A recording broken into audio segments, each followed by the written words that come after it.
네, 안녕하세요. 신바람 국어교실의 신바람입니다. 자, 오늘 배울 교재는 꿈틀 중학국어 3학년 1학기. 자, 계속해서 소설 배우고 있는데요.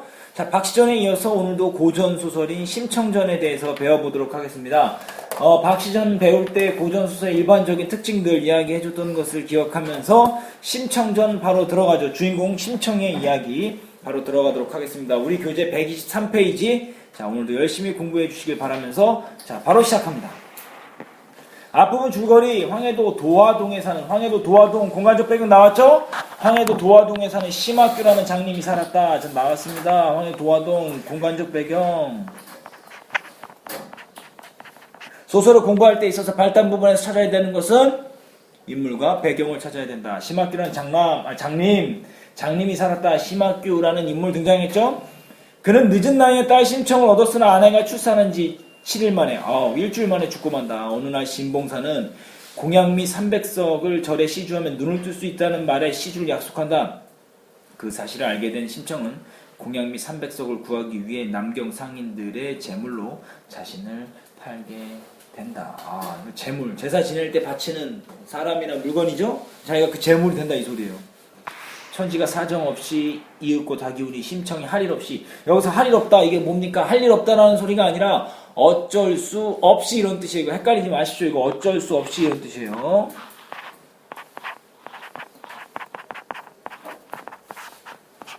어쩔 수 없이 다가다가 우지 마라 제발 덕분에 우지 마라 반야 진관에서 다구름 기다리던 맹상군이 아니로다. 자 보세요. 다가다가 네 글자 우지 마라 네 글자 제발 덕분에 우지 마라 이렇게 주로 몇 글자로 끊어지죠? 주로 네 글자로 끊어지면서 몇 음보로 끊어집니까? 4음보로 끊어집니다. 그죠? 이게 뭐냐면 판소리계 소설의 특징입니다. 123쪽 오른쪽 맨 아래 보실까요? 배경시 판소리계 소설은 뭐냐? 판소리계 소설을 살펴보면 구전되어 온 설화가 판소리 사설로 불리워지다가 18세기 무렵 소설로 정착된 것으로 심청전을 비롯해서 준양전, 토끼전, 홍부전, 판소리계 소설의 특징이 뭐냐면 사사조의 사음보. 사사조의 사음보라는 거 꼭 기억해 주시기 바랍니다.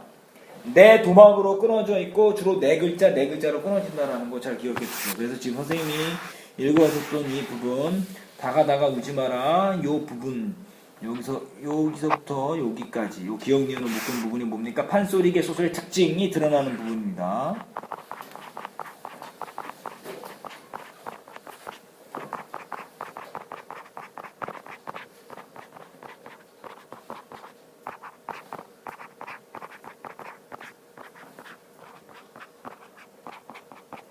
사사조의 사음보.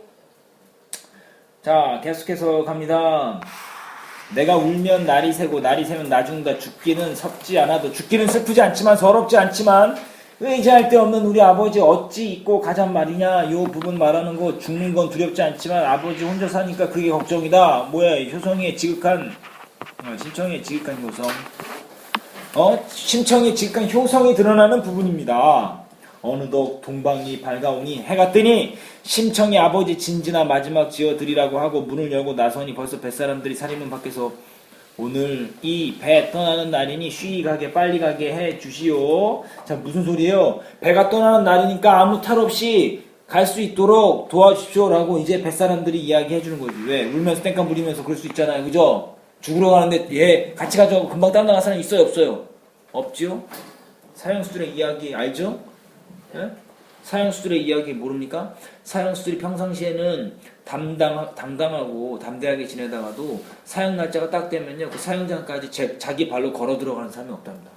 강제적으로 끌려 들어가거나 아니면 질질 끌려가거나 막 오줌을 싸거나 막 그런답니다. 그러니까 자기 죽으러 가는 자리에는 그렇게 쉽게 따라갈 수 있다 없다? 없다라는 거죠. 그러니까 이 선인들이 그렇게 이야기하는 거 뱃사람들이 계속합니다.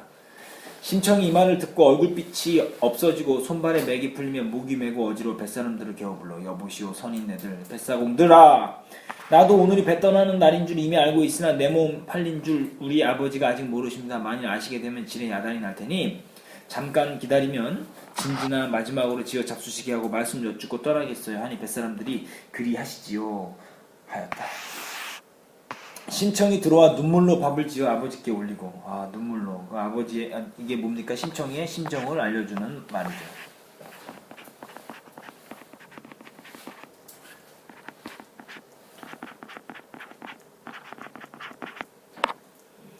눈물로 밥을 지어드리고 아버지께 올리고 상머리에 마주 앉아 아무쪼록 진지만이 잡수시게 하느라고 자반도 떼어 입에 넣어드리고 김쌈도 싸서 수저에 놓으며 진지를 많이 잡수셔요. 신봉사는 철도 모르고 사정도 모르고 야, 오늘은 반찬이 유난히 좋구나. 네 집 제사 지냈느냐? 이게 뭐예요? 상황과 맞아요, 안 맞아요?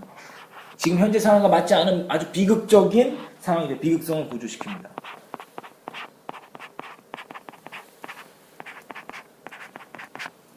당신 딸 제사 제물로 올리면서 받은 거잖아, 그죠? 그러니까 비극성을 고조하는 거죠. 상황과 맞지 않는 아버지의 말로 인해 비극성이 더욱더 높아진다. 그날 밤에 꿈을 꾸었는데 부자가는 천륜지간이나 꿈에 미리 보여주는 바가 있었다. 이게 뭐예요? 이거 누가 하는 말이에요? 이거 서술자가 하는 말이죠. 이게 바로 뭡니까? 편집자적 논평입니다. 서술자가 개입해서 말하는 거죠. 편집자적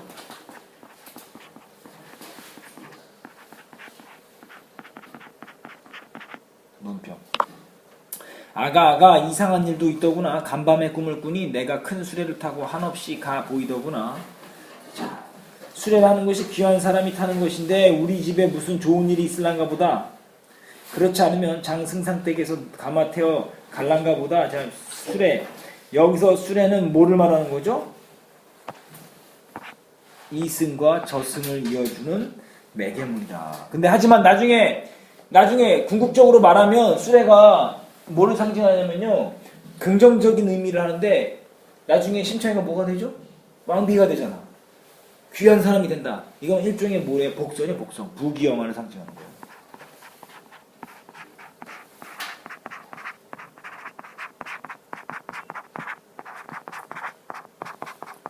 나중에 심청이가 왕비가 될 것을 알려주는 복선입니다. 자, 지금 아버지가 상황과 맞지 않는 말을 계속하죠. 그럼으로써 비극성이 어떻게 되는 거예요? 더욱더 고조되는 겁니다. 다음 페이지 넘어갑니다. 다음 문단.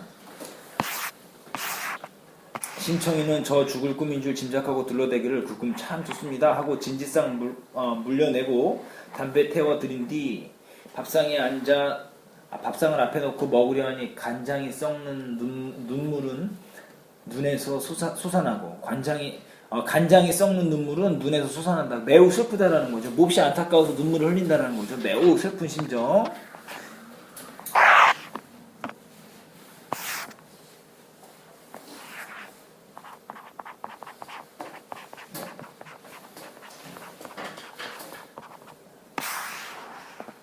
아버지 신세 생각하며 저 죽을 일 생각하니 정신이 아득하고 몸이 떨려 밥을 먹지 못하고 물렸다.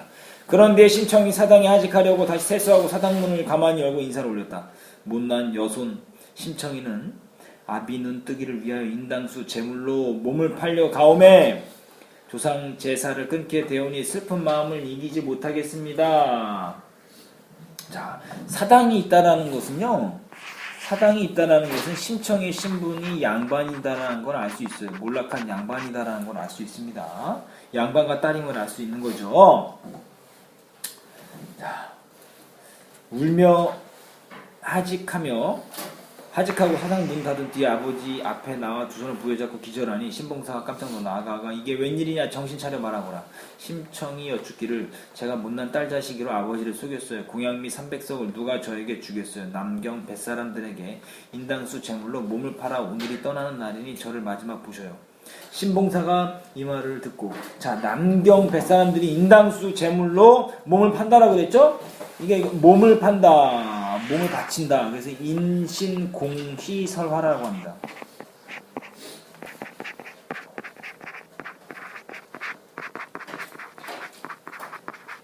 뭐 인신공양설화 다 똑같은 말인데요. 이것은 근원설화가 뭐가 있냐면 겉하지설화가 있어요. 겉하지설화가 있습니다.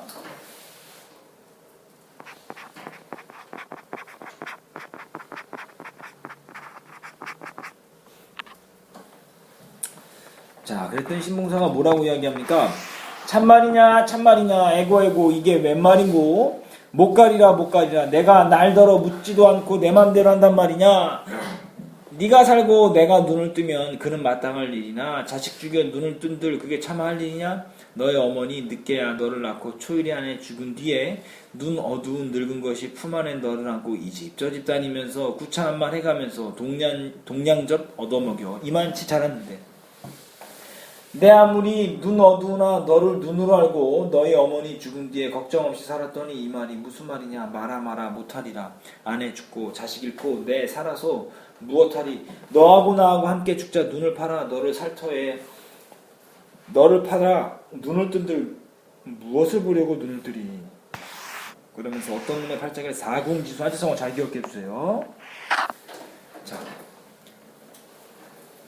사궁지수가 된단 말이냐. 늙은 호라비를 말하는 거예요.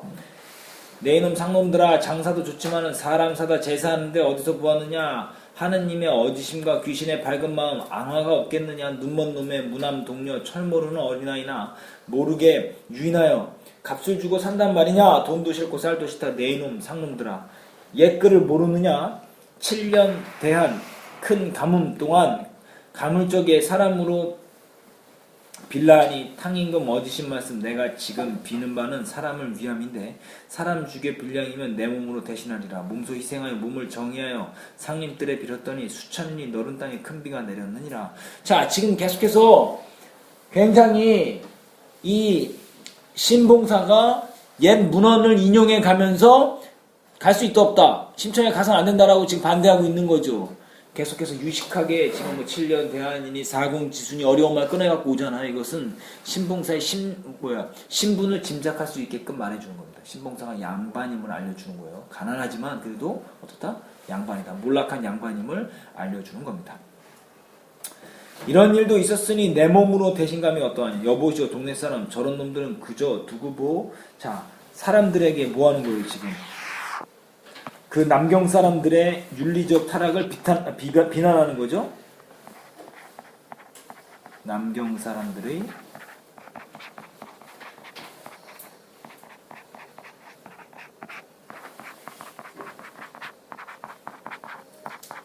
윤리적 타락을 비난하는.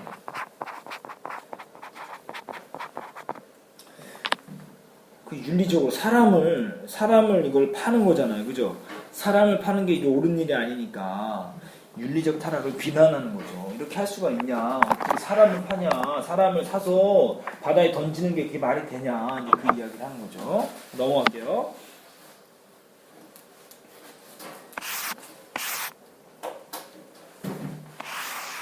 심청이 아버지를 붙들고 울며 위로하기를 아버지 할 수 없어요. 저는 이미 죽지만은 아버지는 눈을 떠서 밝은 세상 보시고 착한 사람 구하셔서 아들 낳고 딸을 낳아 후사나 전하고 못난 딸 자식은 생각지 마시고 오래오래 평안히 계십시오.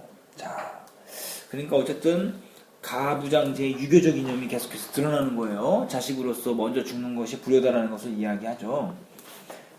또한 천명이니 후회한들 어찌하겠어요. 뱃사람들이 그의 딱한 형편을 보고 모여 앉아 공론하기를 심소저의 효성과 신봉사의 일생의 신세를 생각하여 봉사님 굶지 않고 헐벗지 않게 한 살림 꾸며주면 어떻겠소. 그 말이 옳소 하고 쌀 200석과 돈 300냥이며 무명 3배 각 한 동씩 마을에 들여놓고 동네 사람들 모아 당부하기를 쌀 200석과 돈 300냥을 착실한 사람 주어 실수 없이 온전하게 늘려 신봉사에게 바칩시다.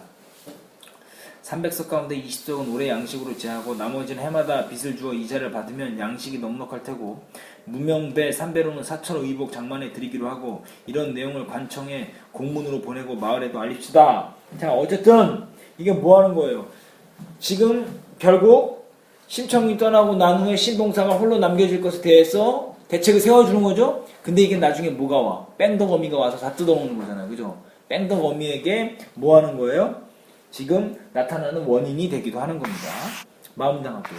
구별을 다 짓고 나서 심소절을 가자 할 때 무릉촌 장승상댁 부인이 그제야 이 말을 듣고 급히 시비를 보내어 심소절을 부르기에 소저가 시비를 따라가니 승상 부인이 문 밖에 내달아 소저의 손을 잡고 울며 말했다. 내 이 무상한 사람아, 나는 너를 자식으로 알았는데 너는 나를 어미 같지 알지를 않는구나. 쌀 300석에 몸이 팔려 죽으러 간다 하니 효성이 지극하다마는 네가 살아 세상에 있어 하는 것만 같겠느냐. 나와 의논했더라면 진작에 주선해 주었지. 쌀 300석을 이제라도 다시 내어 줄 것이니 뱃사람들 도로 주고 당치하는 말 마라 하시니 심소저가 여쭈었다.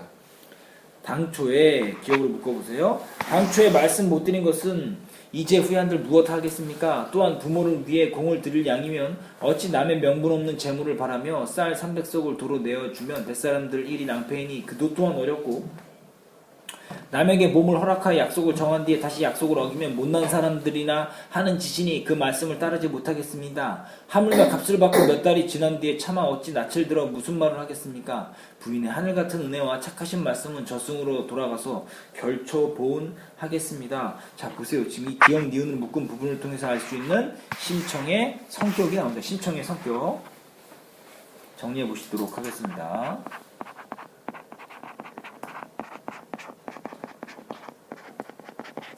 자, 심청의 성격 어때요? 일단 첫 번째 효성이 지극합니다.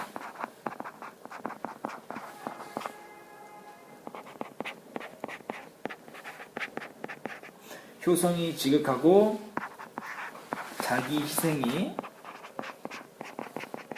굉장히 높죠? 자기 희생과 그리고 또 어때요? 절제가 능하죠. 절제를 잘하죠. 절제하는 사람이에요. 그리고 은혜를 잊지 않아요. 은혜를 잊지 않습니다.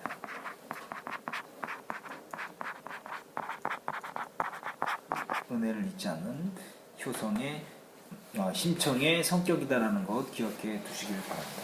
결초보은이 무슨 뜻이죠? 죽어도 은혜를 잊지 않는다. 우리 외웠던 거 기억해 두시면 도움이 되겠습니다. 하고 눈물이 옷깃을 적시니 부인이 다시 보니 엄숙한지라 할 일 없이 어찌할 도리 없이 다시 말리지 못하고 놓지도 못했다. 자, 다음 페이지 넘어가도록 하겠습니다.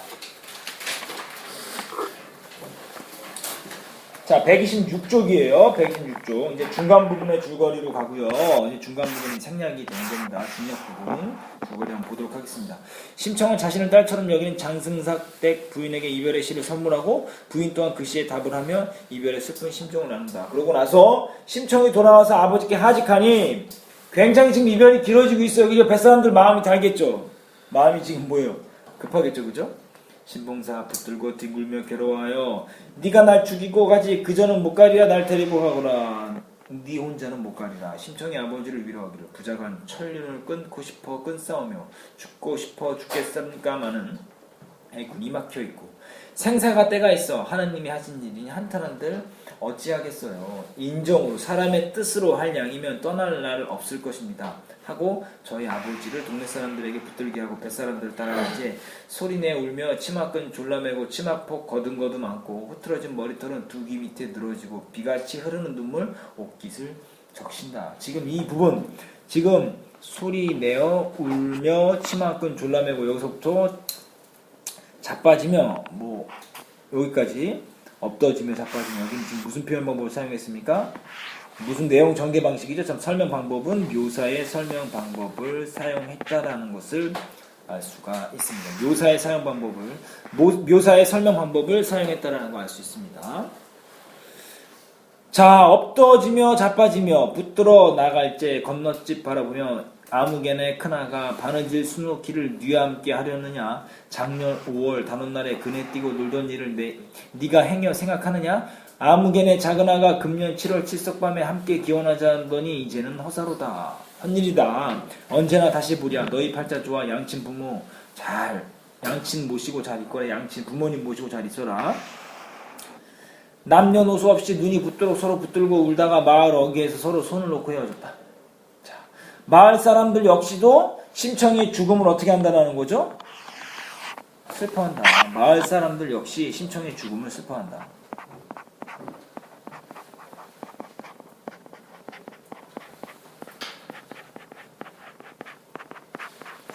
슬퍼한다. 평상시 심청이가 어떻게 행동했는지 알겠죠? 맨날 말 안 듣고 놀부처럼 행동했으면 아이 죽네 아주 깽거리치고 북치고 이러겠죠. 그죠? 근데 아주 뭐예요? 착하고 효성이 깊고 하니까 마을 사람도 슬퍼하는 거죠. 그때 하느님이 아시던지 밝은 해는 어디 가고 어두침침한 구름이 자욱하며 청산이 찡그리는 듯 강물소리 흐느끼고 휘늘어져 곱던 꽃은 시들어 제 빛을 잃은 듯하고 하늘거리는 버들가지도 졸듯이 휘늘어졌고 복사꽃은 다정하여 슬픈 듯이 피어있다. 묻노라 저 꾀꼬리 뉘를 이별하였길래 벗을 불러 울어대고 뜻밖의 두견이는 피를 내어 우는구나. 달 밝은 너른 산을 어디 두고 애끓는 슬픈 소리 울어서 보내느냐. 자, 지금 꾀꼬리 보세요. 꾀꼬리하고 이 두견새 이거 다 뭐죠? 감정이입의 대상입니다. 감정이입. 지금 슬픈 감정을 뭐 한 거죠? 그 안에 이입한 거예요. 넣은 거예요. 감정이입의 대상입니다.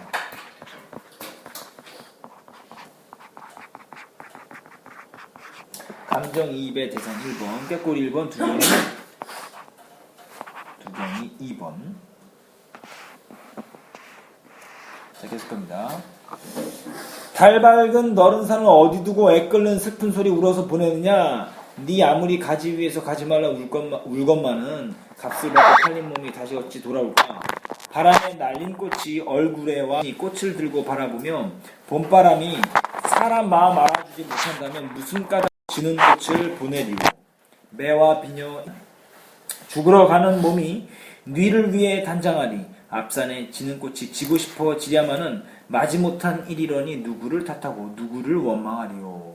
한 걸음에 돌아보며 두 걸음에 눈물 지며 강머리에 다다르니 뱃머리에 판자 깔고 심청이를 인도하여 배에 실은 후에 닻을 감고 돛을 달아 여러 뱃사람들이 소리를 한다. 어기야 어기야 어기야 어기양. 자, 지금 그러면서 소리를 하며 북을 둥둥 울리면서 노를 저어 배질하며 물결에 배를 띄워 떠나간다 라고 하면서 위기 부분의 소주제는 재물이 되기 위해서 인당수로 떠나가는 심청이까지가 우리 교재에 실려 있는 내용입니다. 자, 바로 그러면 소단원 한눈에 보기 가시기 전에 배경식 좀 이거 보죠. 심청전의 배경 사상은 당연히 효의식이죠. 효의식을 통해서 유교 사상이 공양미 시주와 인과를 통해 불교 사상이 드러났어요. 자, 효의식을 통해서 유교 사상이 드러난 거고요. 공양미 시주와 인과를 통해서 불교 사상, 옥황상제와 용공을 통해서 도교적 사상이 드러났다. 다시 말하면 유교, 불교, 도교의 사상이 모두 다 담겨 있다는 것을 알 수가 있습니다. 자, 다음 페이지 넘어갑니다. 자, 수단을 한눈에 보기. 자, 고전소설이면서 판소리기 소설인 심청전, 판소리기 소설 4사조의 사음부. 자, 그리고 특징을 보시면 효에 대한 윤리가 여러가지 배경설화가 존재한다는 거 기억해 두시고요. 우리는 지금 우리 교재는 발단, 전개, 위기 부분이 실려있는 거죠. 발단 부분에서는 이제 신봉사의 젖동량으로 어렵게 자란 심청이가 아버지를 극진히 공양하고, 전개 부분에서는 신봉사의 눈을 뜨게 할 공양미를 마련하기 위해서 재물로 자신을 판다. 그리고 위기 부분에서는 심청은 상인의 재물이 되어서 인당수에 몸을 던진다. 그리고 심청은 용왕의 도움으로 인간 세상에 돌아와 황후가 되고요. 심청은 맹인잔치를 열어서 아버지를 만나고 신봉사는 눈을 뜨게 된다는 거 기억해 두시기 바랍니다. 등장인물의 성격. 아버지 된 효성이 직하고 자제력과 자기 희생이 강한 건 누구다? 심청이다. 주인공이죠. 신봉사, 딸을 무척 사랑하지만 사리 판단이 미숙하다라는 것. 선인들, 뱃사람들, 심청이를 제물로 쓰는 것을 미안한 마음을 갖고 있는 사람. 심청전의 형성 과정 잘 기억해주세요. 시험 문제에 잘 나옵니다. 근원서라는 효녀 지은서라. 그리고 판소리 사설, 이거는 심청가로 하고요. 고전소설은 심청전, 신소설은 강상련이라는 소설이 있습니다. 고전소설의 일반적인 특징 잘 기억해 둬야 되겠죠. 건선징악적이면서 우문체면서 문어체, 평면적이면 전형적인 인물, 우연적이면 비현실적이고, 막연하고 비현실적인 내용, 그리고 배경, 그리고 시점, 전적 작가 시점이다라는 거 기억해 두시길 바랍니다. 자, 심청전 뭐 그렇게 어렵지 않습니다. 우리가 어렸을 때 한 번쯤은 다 읽어봤던 내용이니까요. 그렇죠? 그래서 문제를 꼭 풀어오시고요. 소단 한눈에 보기 5마이노트까지 해오시길 바랍니다. 오늘 수업하느라 고생 많았습니다. 다음 시간에 만나도록 하죠. 소년여 야망을 가져라.